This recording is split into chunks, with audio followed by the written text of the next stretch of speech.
इसको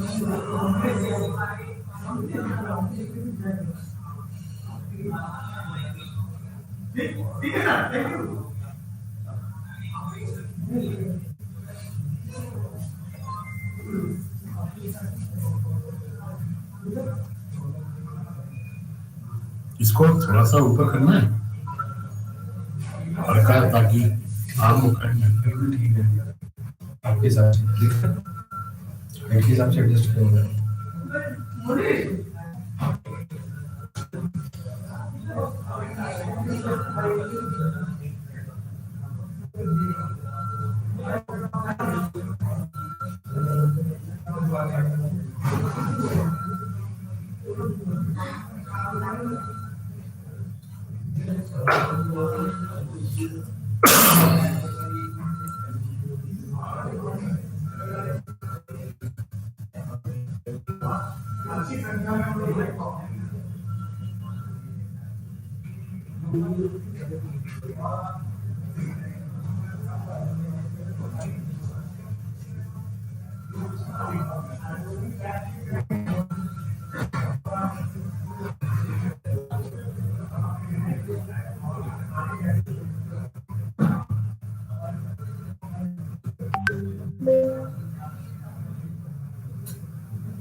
मेरी साइकोलॉजी की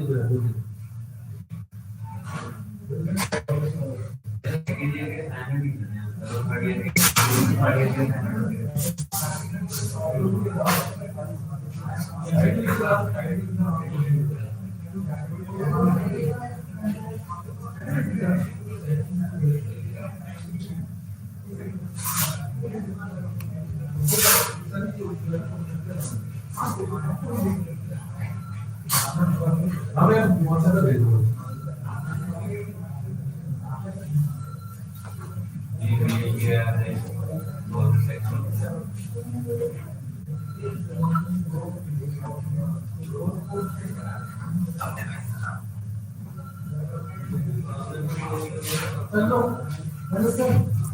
Good morning, learners and viewers. Welcome to the session for business communication, that is MMPC 007. And today we will be discussing about block 1, which consists of 3 units. That is basics of communication, process of communication, and types of communication. We will start with basics of communication. What is communication? Communication is one of the most discussing essential skills of one. It is very important to understand the nonsense of communication. Communication is important in an organization. Why? Working in a business enterprise, we interact with superiors, co-workers, and subordinates, converse one-on-one, or over the intercom, or phone, and read and write emails, letters, business reports, and proposals. All these activities have one thing in common, that is the sharing of information. No business enterprise or organization can function without communication. Communication is at the center of all business activities. The better our communication skills, the greater our chances of success are. How this communication started, and what we can say that what is the evolution of communication. Communication is a way to interact with others. It is an integral part of our lives. A proper communication results in proper understanding. Communication techniques have evolved over the years and say ages and are a continuous process. Communication is a process which involves exchange of interaction or relaying an expression with the help of words or signs. It is very important to communicate effectively so as to convey the message clearly. There are different types of communication. For example, we can say that verbal and non-verbal, these are the basic configuration.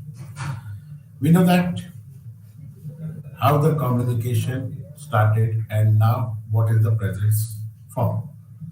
Way back, if we go to the history, started from cave paintings, one of the oldest method of communication. Cave paintings are just not paintings. Instead, they conveyed a specific message like making the territories, recording major events, etc. Now, how this, after the passage of time, communication started through symbols. Smoke signals. In early ages, people depended on the elements to communicate. Smoke signals were one of the forms to transmit a message. Carrier pigeons. We all know something or we have heard. This was one of the popular method of sending the written messages through the pigeons who became the carrier to the message. Postal system. During ancient times, Egyptians used the courier services to send the official orders decrees. India, China, Rome, and Persia too had an organized postal system. The first mailbox system and delivery of paid envelopes started way back in 1653. Then come print. First printing press was developed by the Germans in 1440 and it brought a radical change in the communication process. In the 16th century, newspaper came into existence. Then after print, it came to radio.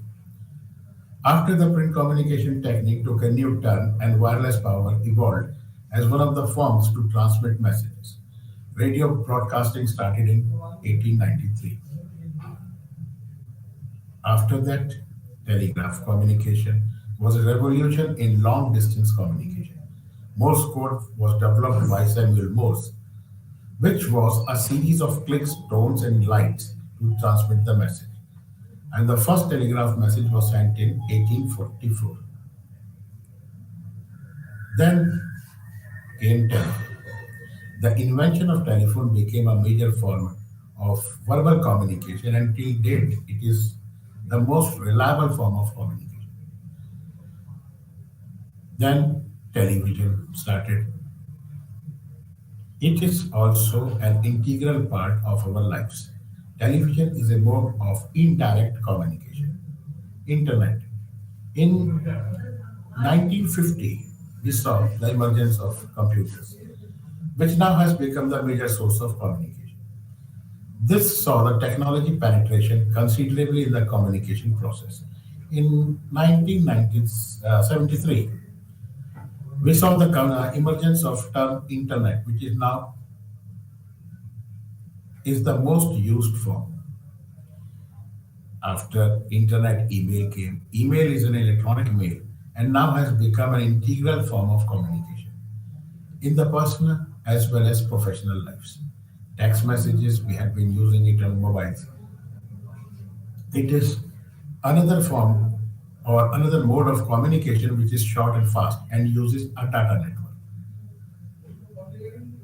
And the latest, rather we can say, the latest mode of communication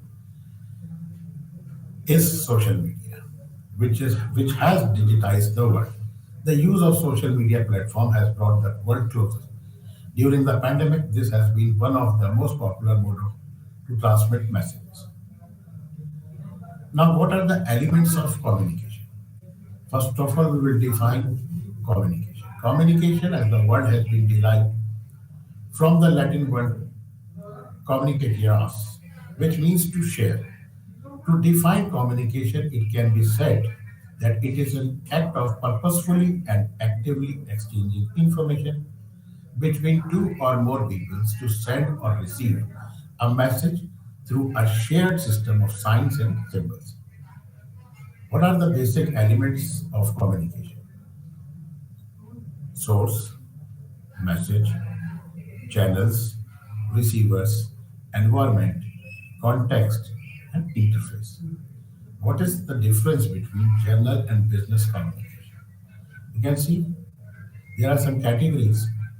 For example, we can say that format, category, extent or reach, demonstration, aim, kind, nature or pattern, and the feedback. As far as business communication is concerned, well, it has a specific format for communication. It is formal in nature. It is usually practical and unbiased. It specifically follows norms and procedures of the organization. And it also focuses on the aim of the organization. No doubt it is official in nature and it requires a feedback. On the other hand, general communication doesn't follow any specific format. It involves personal touch. It can be vast and it can be fictitious and biased at times. It is informal and different method can be used as per the choice. It does not have a focus and it has personal nature in touch. And as far as the feedback is concerned, it's not compulsory or important. What is the purpose of business communication? Business communication plays a key role in a business enterprise or industry. All managerial and administrative activities involve communication, be it planning, organizing, recruiting, coordinating, or decision making.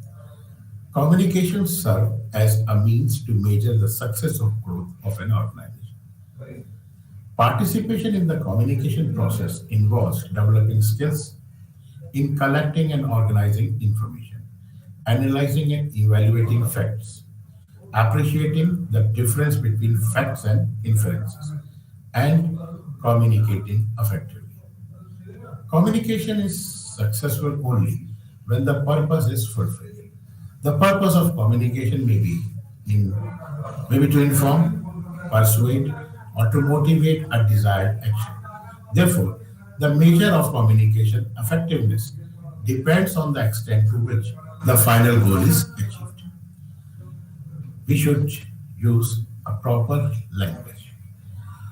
On the very basic dimensions of effective communication is the knowledge and use of proper language for a specific purpose. Just as communication is always purposive, language is also purposive. Therefore, we have to study the relation between language and the purpose of its use. The purpose can be to inform, to persuade, to create, or to argue. One can use language by combining some of these purpose ones and can inform as well as persuade. The effectiveness of communication depends upon the kind of personality that communicates. When a communicator chooses certain words and organizations of words and not others, he or she projects a personality with a particular center of concern and the relation to the person he is addressing. Such self dramatization in language is known as style. The speaker or writer, according to his personality, chooses his style of verbal and non-verbal communication to purposefully establish a particular center of interest and relationship with his or her audience. Now, we move on to seven C's of communication. In the business world, effective communication is the key to success. And effective communication is applicable to both oral as well as written communication. It is therefore very important to understand seven C's of communication, which helps in conveying important messages effectively, in turn increasing employees' engagement and productivity. Now, what are these seven C's? Are clarity, correctness, conciseness, courtesy, concreteness, consideration, and completeness. So we'll see what actually these words basically mean. Clarity means that a specific message has been sent instead of trying to send too many messages at a particular time. This involves use of simple and precise services. The following are the features of clarity: clear understanding, clarity of thoughts and ideas, use of simple, appropriate, and precise words. Second one is correctness. Use of correct language, grammar, data, etc. is very important to communicate the message clearly. The features of correctness are timely, exact and correct message, confidence booster, greater impact on the audience. Third one is conciseness. This means communicating using minimum but appropriate words. It has the following features: time saving, avoid excessive usage of unnecessary words, short and limited, appealing and comprehensible, and non repeatable. Fourth one, courtesy.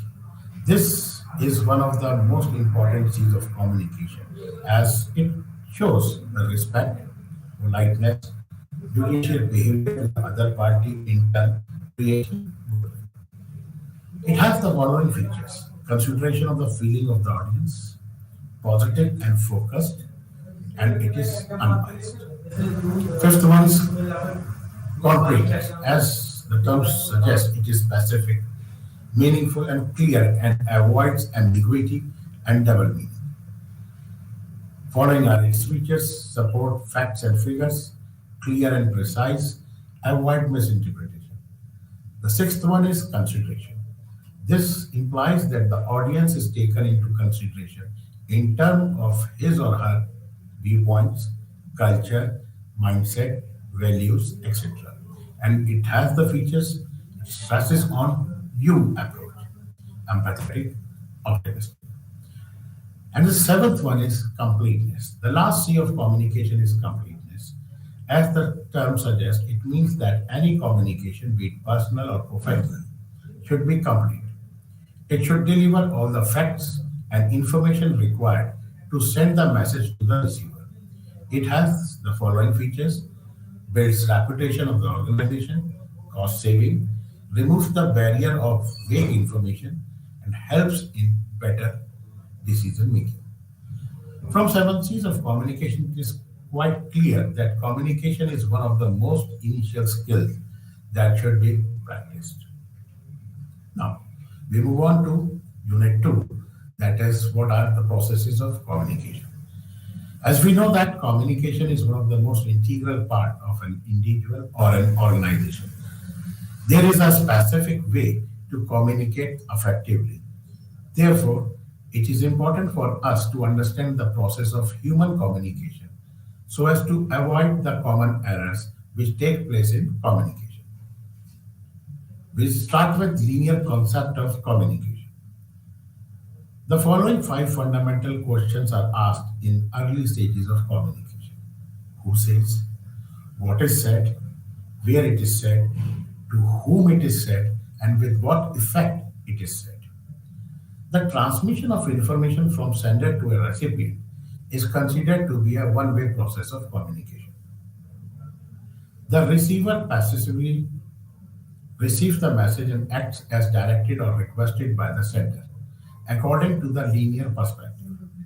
The goal of communication is to manipulate or control the receiver. It is assumed that the message reaches the receiver intact and unchanged as it travels through the medium chosen by the sender. We can see from the basic example that the sender has sent the message through the media, that it is being transmitted to the receiver, and then the action is taken. So it is moving in one direction. That means we can say that it is a linear way. Then Shannon Weaver model of communication was proposed. The concept is predicated on the notion that communication takes place only after the message has been received and that it should be received as intact as possible. Of course, this is a theoretical notion of perfect communication. In real life, Filters in both the sender's and receiver's mind influence the meaning of the message. Feedback to some extent corrects any distortion and trends to complete the communications cycle. We can see that what is the model of communication channel is. Information source is there, message is being transmitted, it can be through computer, it is compressed, moved from through a medium, it is received by the receiver, and then it is transferred to the destination to which it has to move. In between, we can see that below the channel there is noise source. That means alteration is there. The Shannon-Weaver model did not consider feedback to be an essential component, since it saw communication as a linear process with feedback as a separate act of communication. Therefore, in Shannon-Weaver model, a dotted line is used to represent feedback. Source of information, that is ideation. Information source is the first step in the communication process. The sender has some unproposed data. His or her goal is to turn the data into a message that can be shared. The information source of the communication process is the source of the message. Here we can see what is the process of communication is. We can see there are six stages and they are moving in one direction. That is the source which creates the message, selects the channel, sends the message, receiver gets the message, filters it according to his experience, knowledge, feelings, and then it is moved to the sixth stage, that is the interpretation stage. And then in between, we can see that there are two phases. That is, first one is the feedback, and the second one below the second step is noise. Encoding, the sender composes the message after giving it some thoughts, verbal symbols, or any other symbolic form of expression. Encoding is the term for this procedure. Then comes channel of transmission, that means how the message is moving. A channel is a suitable medium for sending a message. So it can be orally, in written, electronically, in coded language, or through a signaling system. Decoding, this involves receiving, comprehending, and interpreting the message. This is how a recipient receives the message. Once the message is received, then acting starts. The communication process comes to a close when the receiver acts as on an interpreted message, just as the sender intended. We can observe that communication completes a full circle, bringing the sender and receiver together as two sides of the same coin. Modern master considers communication to be a vital ability for successful managers because of its uniting process and we used word noise. This mechanism is susceptible to noise, which can obstruct or distort communication, preventing the message from being sent from the transmitter to the receiver. Noise, according to certain communication theorists, refers to extrinsic disturbances in the physical environment around the act of communication, such as poor audio quality, phone dropouts, bad printouts, or unreadable writing.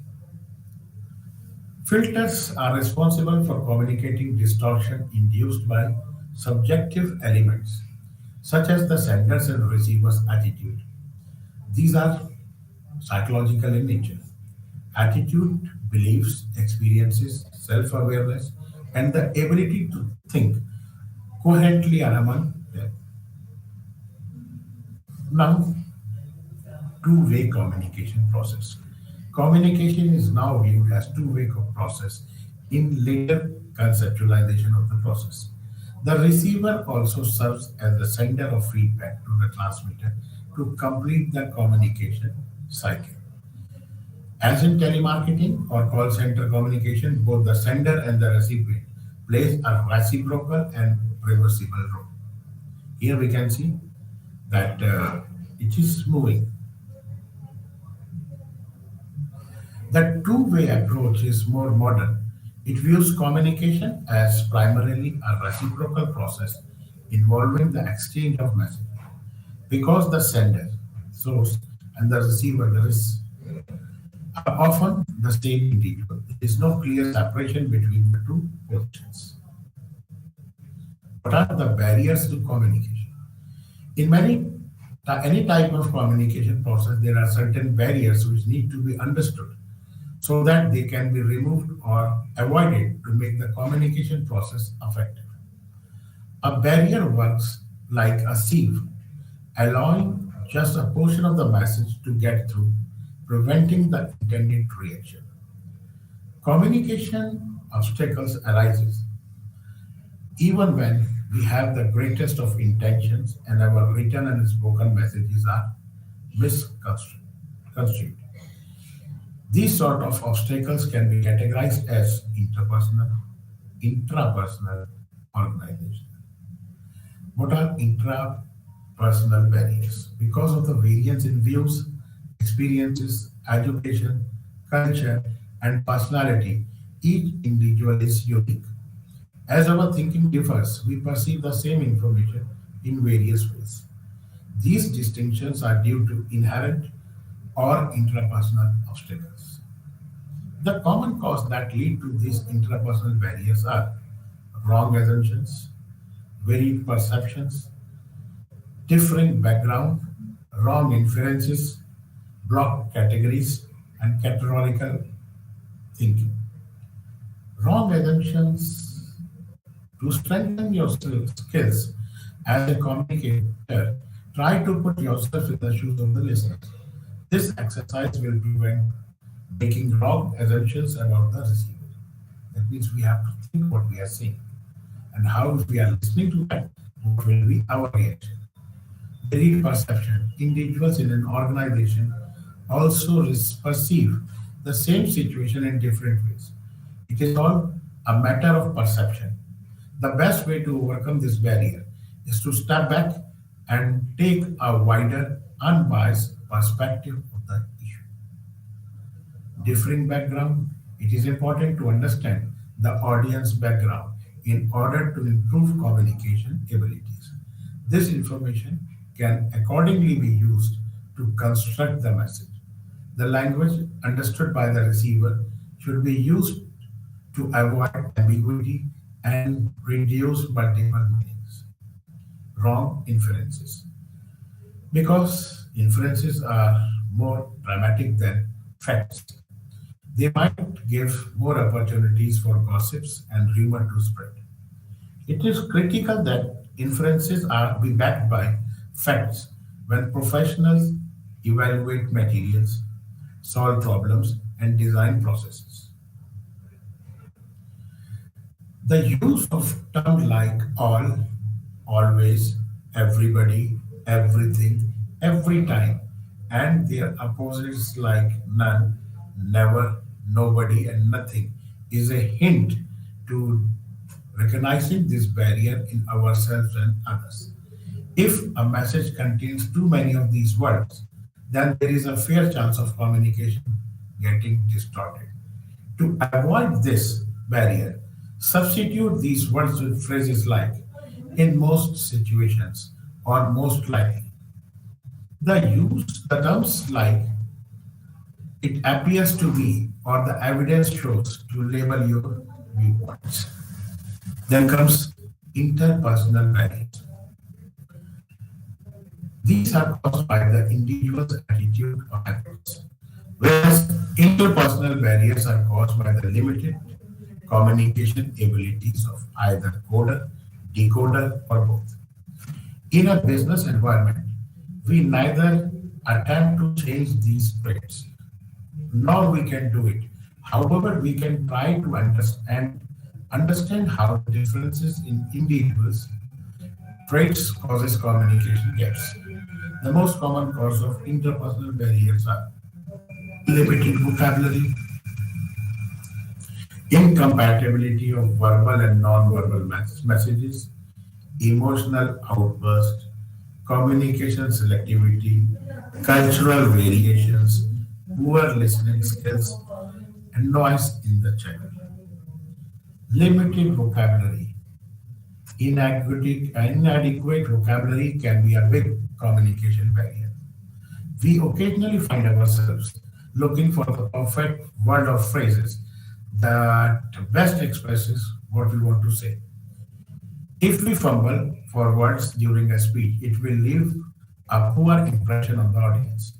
On the other hand, having a large and broad vocabulary can help us make a good impression to our listeners. Incompatibility of verbal and non-verbal messages. Non-verbal cues provides a deeper insight into a sender's message. Ignoring or misinterpreting non-verbal cues might lead to the message being entirely misinterpreted. As a result, not only should one strive to read others' non-verbal cues, but one should also be mindful of one's own body language. One can follow certain guidelines to improve the physical appearance to give a strong impression. These are: dress appropriately for the event, keep your clothing tidy and clean, choose a suitable hairstyle, wear clean and polished shoes. What is emotional outburst? Emotions are an integral part of our being, whether in business or personal encounters. By sharpening self awareness, intention, and empathy, emotions can help in developing an environment that is highly conducive to good communications. Situations do arise when people react negatively, depending on their nature and the situation. This negative reaction may be classified as hostile or defensive. Those reactions occur when the receiver of the message perceives some kind of threat. It is important to maintain one's composure in all kinds of communication. Viewing issues from different perspectives helps develop objectivity and rational thinking, which in turn can eliminate many of the causes of hostility or defensiveness. Communication selectivity. Communication selectivity is a barrier imposed by the recipient in a communication process when he or she pays attention to only a portion of the message. This happens because he is or she is interested only in that part of the message which may be of use to him or her. In this case, the sender is not to blame. The receiver is the one who interrupts the flow of communication. Cultural variations. This is one of the most predominant interpersonal factors contributing to communication failure. As businesses are crossing national boundaries to compete on global scale, the outlook of the global and domestic workforce has changed drastically. European, Asians, and American firms have expanded their business worldwide to create international ties through partnership, collaborations, and affiliations. To compete successfully in such a business environment, one must overcome the communication inadequacy arising due to different languages and cultures. Poor listening skills. This is the habit that a frequent communication barrier. It is important to keep in mind that listening and hearing are not the same things. Hearing is a passive activity, whereas listening involves deliberate attention and correct decoding of the speaker's information. Misunderstandings and disputes can be avoided if individuals pay close attention to the message. Sometimes an individual is so engrossed in his or her thought and worries that he is unable to concentrate on listening. If a superior goes on shifting the papers on his or her desk while listening to his or her subordinate without making eye contact with the latter, he or she pays divided attention to the speaker's message. noise in the channel. Any undesirable signal that obstructs communication is referred to as noise. It is not restricted to oral disruption, but may also take the shape of visual, audiovisual, textual, bodily, or psychological manifestations. Each of these kinds of noise transmit additional information that might detract from the message and even upset the receiver. Organizational barriers. Communication obstacles exist not just between individuals or between two persons, but also inside organizations. Every company, regardless of the size, has its own communication strategies and must operate under its own communication environment. In a large organization where the flow of communication is downward, feedback is not guaranteed. Organizations with a flat structure usually tend to have an intricately knit communication network. The majority of large communication corporations are discovering that a rigid hierarchical structure restricts communication. This is due to the multiple transfer points in these hierarchical systems, communication flow, which can cause the message to be distorted, delayed, or lost. To avoid these, there should preferably be a sender-receiver contact, or the message should be transmitted with minimum transfer stations.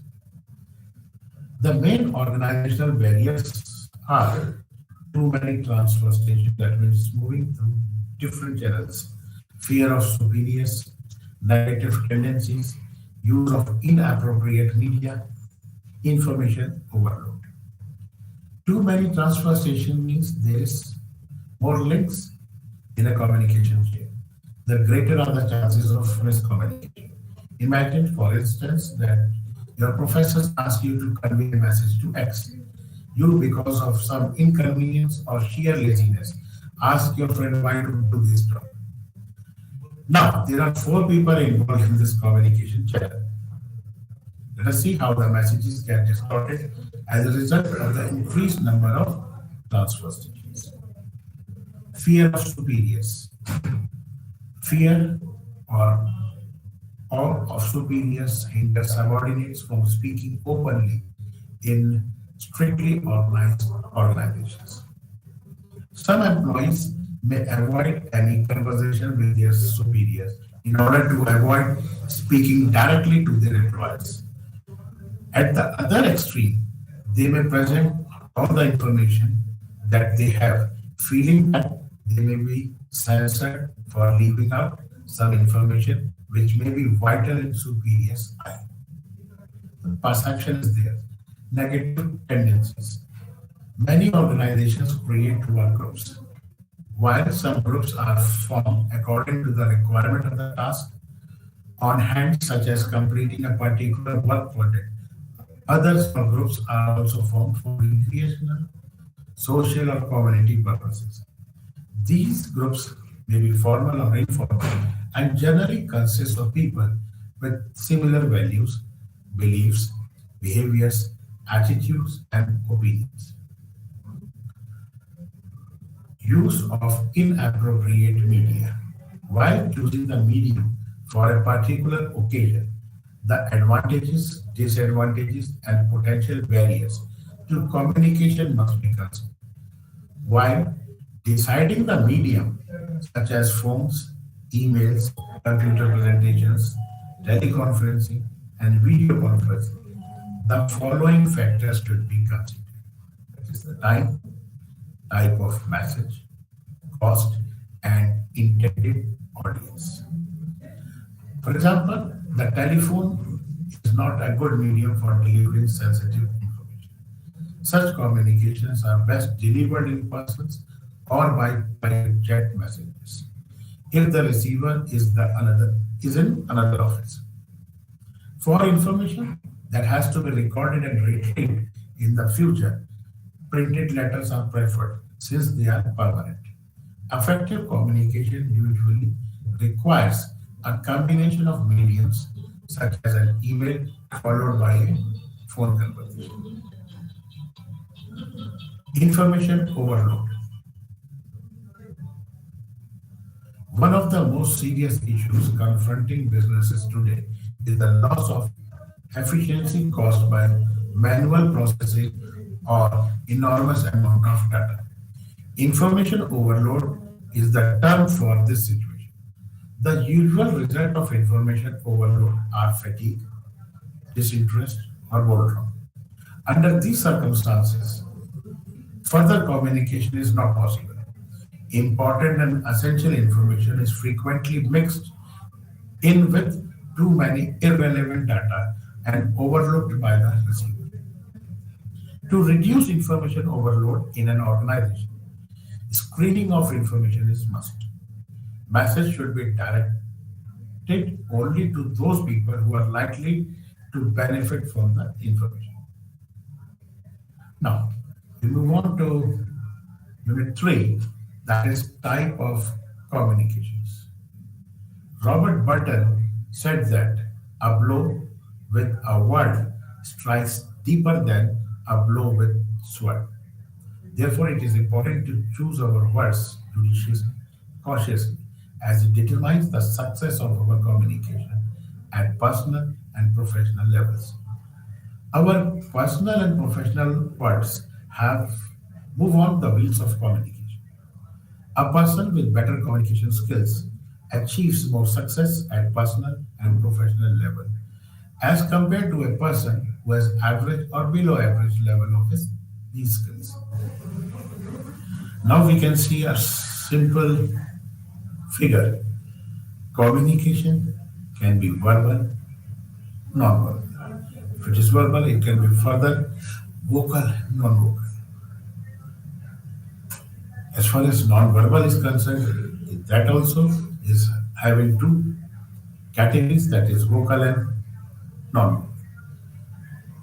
If we talk about the verbal part, in vocal part means that spoken one, it is spoken by. And non-verbal, it can be in the form of written form. It can use sign language, finger spellings, brailles. And on the non-verbal side, if we talk about the vocal category, it is use of voice, that is crying, laughing, and on the non-vocal part, it can be facial expression, body languages, and spacings. Communication is essential in advising, counseling, guidance, mentoring, giving orders, delegation, giving warnings, preparing advertisement, and marketing, among others. A major part of our spoken words, that is oral communication, is supplemented by body language, gestures, signs, and expressions. And these are non-verbal components of the communication. Verbal communication is the sum total of the time spent in speaking, listening, and writing in a personal and professional capacity. We can understand verbal communication as the establishment of communication between people using oral or written words. The message is transferred from the sender to the receiver through an oral or written channel of communication. Verbal communication stands for both spoken and written communication. It can be one-way communication where the messages flow from the sender to the receiver and nothing goes back to the sender from the receiver. Or it can be a two-way communication when communication is negotiated between two people. That is, the sender sends the messages and the receiver responds. Types of verbal communication. It is, as it was shown in the figure, it is categorized in two forms: oral communication and written communication. This is oral communication is the most common and popular mode of communication in our personal and professional lives. It can be formal, informal, one-way or two-way communication. It can involve a face-to-face interaction, telephonic conversation, or communication through video conferencing. In other words, It involves a speaker, that is, who is sending the messages, and a listener. The speaker and the listener may establish a one-way or two-way communication depending upon the settings. Oral communication can be of two types, that is, formal or informal. Informal communication involves person speaking and listening to everyday occurrence while talking to friends, family members, or colleagues, or topics not related to business or other formal situations. On the other hand, informal oral communication is mostly casual in nature and is based on social relationships between the people. It is unofficial in nature and normally occurs outside the hierarchy of the school, college, and businesses. Formal oral communication does not involve casual exchange of information and is governed by organizational hierarchies and chain of commands. The flow of information which follows is controlled by strict codes, bounded by time and structure, but in place by the master team. Formal oral communication is practiced religiously in certain situations like interviews, oral evaluations, that is Viva voice, lectures, debates, speeches, presentations, group discussion in a business meeting or in a school. Formal oral communication is more reliable source. It is communicated in official capacity and in most cases can be traced back to its source. On the contrary, informal oral communication is not governed by such strict hierarchies and normally is not reliable since most of it is said in a casual settings. The information moves freely in formal settings opposed to formal settings, where the information moves through predefined channels. Written communication can be understood as the sending of messages through written words.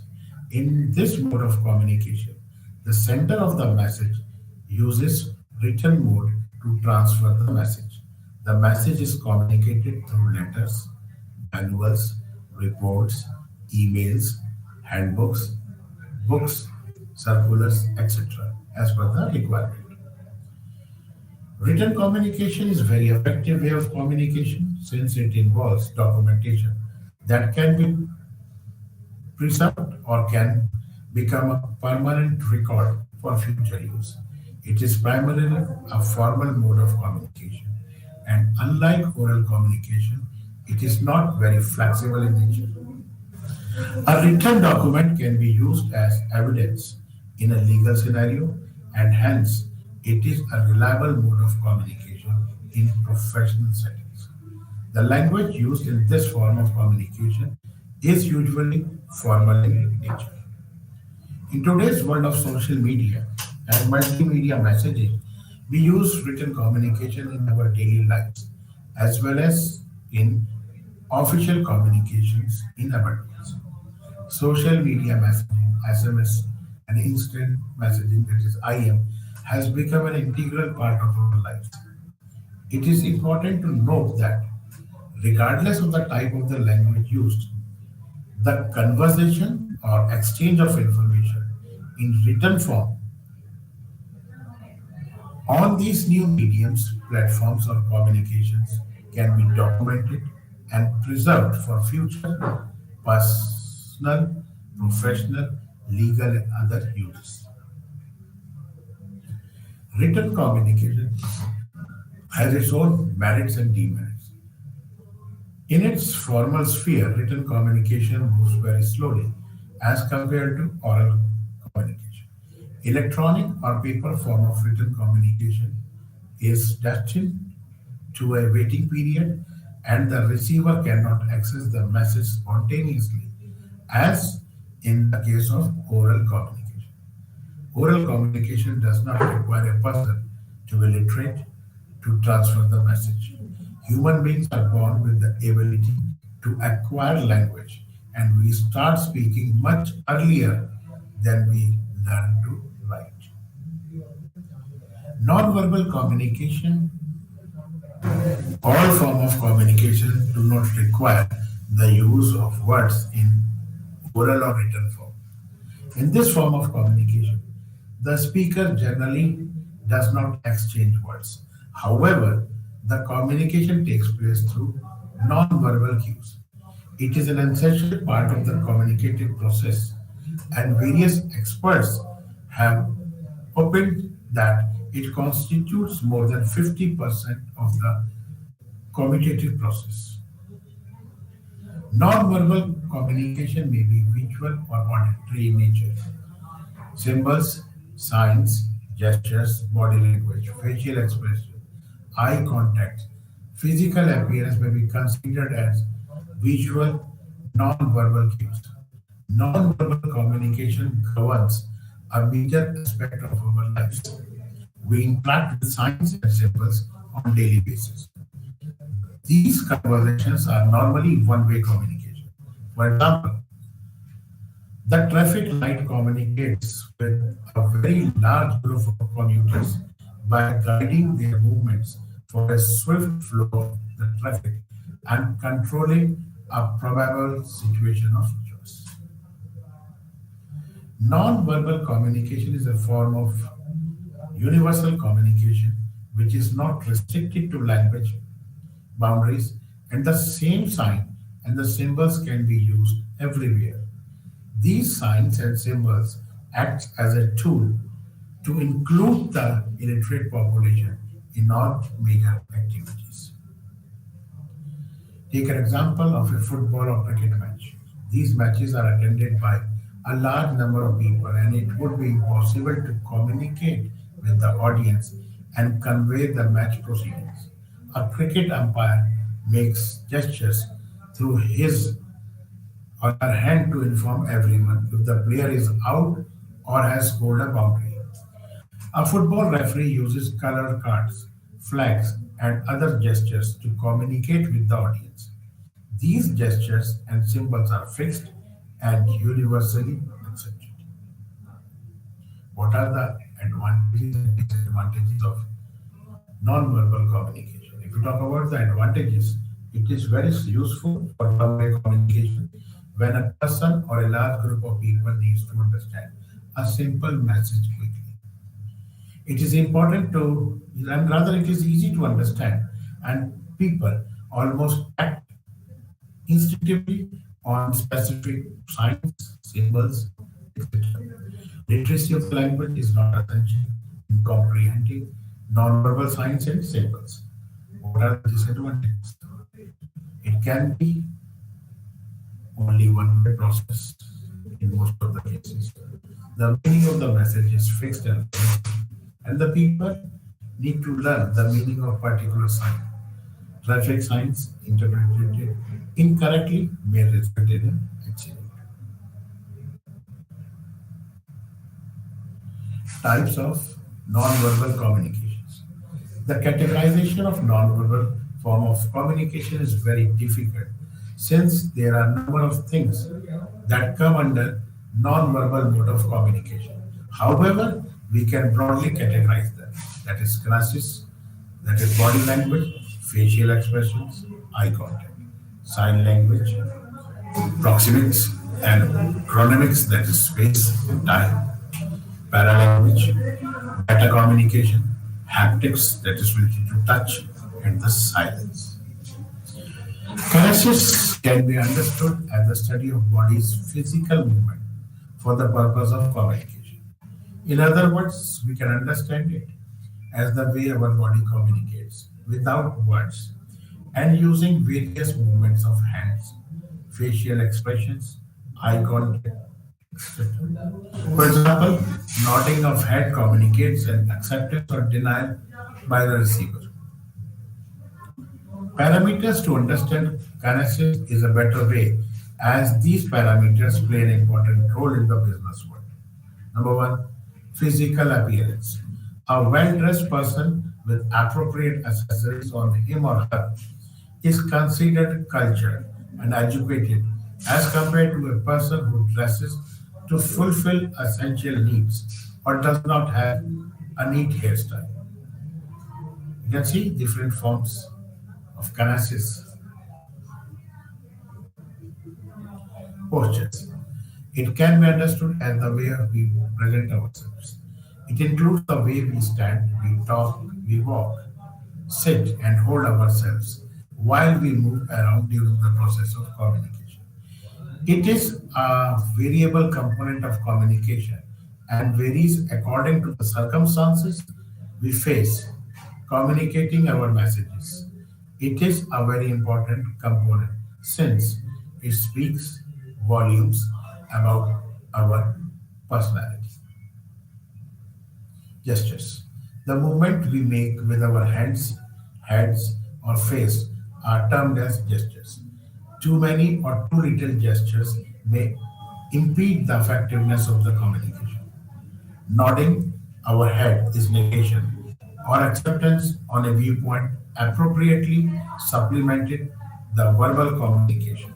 But on the other hand, it may make it ineffective if used inappropriately.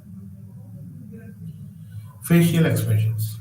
Our facial expressions are an integral part of the communicative process since it expresses the intent of the speaker. We can understand the intentions of the speaker by looking at the facial expressions, and hence it becomes important for the sender of the message to supplement his or her words through appropriate facial expressions. Eye contact. Eye contact with the audience can change the effect of the message on the receiver. Our eye communicates in various ways. A good eye contact with the listener receiver of the message can make the conversation more powerful. On the other hand, avoiding eye contact may result in disinterested audience and portray the speaker as weak and non-confident. Maintaining eye contact reaffirms the audience about the keenness, confidence, and willingness of the speaker to establish communication with the listeners. However, looking down or looking away conveys that the speaker is shy, nervous, or disinterested in the process of communication. Sign languages. It is a highly developed system of non-verbal communication. It uses visual, audio-visual signs, and symbols to communicate. We have already discussed that sign language is the most popular mode of non-verbal communication. There are universally accepted symbols and signs and are widely used in the world. However, there are culture-specific signs and symbols and can be understood differently by people from different cultures. A thumbs up is a positive sign and used primarily to show agreement or motivate people in Western society. However, it is a sign of negation in Indian subculture. Sign language can also be understood as communication through body languages, gestures, and facial expressions. It is used in place of speech, and in some cases, it is also used to supplement oral communication. In India, we use many signs which represents our culture. For example, the symbol of O, frequently used in India, is known as the sound of the universe. We can see another examples. The symbol V represents different meanings in different parts of the world. Now let us have a look at those meanings. USA, it represents a symbol of peace. Australia, New Zealand, Ireland, and UK, the symbol is considered to be a sign of rudeness and defiance. Proximus. Proximus studies deals with the necessary space or the distance between two people should maintain between each other during a process of communication. As the name suggests, it helps us to understand the proximity. That is the state of being close to a person according to the relationship. It is the study of physical space between individuals. Edward T. Hall, in a study of proximity, divides the space between people during an interaction into four zones, depending on the relationship people share with each other. First one is intimate. The intimate zone has the shortest distance between people. It only extends to 45 centimeters, that is approximately 1.5 feet. This space is shared by close family members like parents, spouses, and relatives. This space is also shared between very close friends and lovers. Number two is personal. The personal zone becomes from 46 centimeter and ends at 120 centimeters, that is approximately 4 feet. According to Hall, this zone is shared between good friends, colleagues, classmates, and some other close acquaintances. This space indicates a certain level of familiarity between the people. Third one is social. This zone communication is mostly formal and official. It begins at 1.21 meter, that is till 4 feet, and it ends till 12 feet. In this zone, we interact with people in official capacity, newly formed schools or office groups, new acquaintances or strangers. Interacting with complete stranger to ask for direction or in an interview is an example of communication in this zone. Fourth one is the public. As the reading suggests, it is related to communication in a public sphere. It starts from 12 feet and moves on to 25 feet, or the range of eyesight or hearing, where we can listen or we can see a person. Classroom lectures, seminars, training sessions are some of the examples of formal events in this zone of communication. It is important to understand the proper zone of proximity. That is, to maintain proper distances during a process of communication to establish strong personal and social relationships. Then we move on to chronomics. According to Thomas B. J. Greenwell, a scholar who studied nonverbal communication in detail, was first to use the term chronomics to explain the function of time in communicative process. In other words, we can understand it as the study of the use of time in human interactions.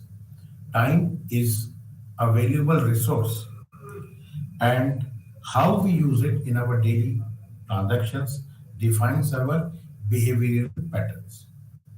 If a person is late for an interview or sends late responses to the emails, then it is perceived that the person cannot use the time effectively and create a negative impression. If a person arrives too early for an interview, then it has may be perceived as over-eagerness for that purpose. Time can be monochromic or polychromic. Monochromic time style is it is a part of popular business structure where time is considered money. In this system, the work is divided in small segments for effective scheduling, arrangements, and master purposes. With this, we will be concluding today's session and we will be moving further in our next session.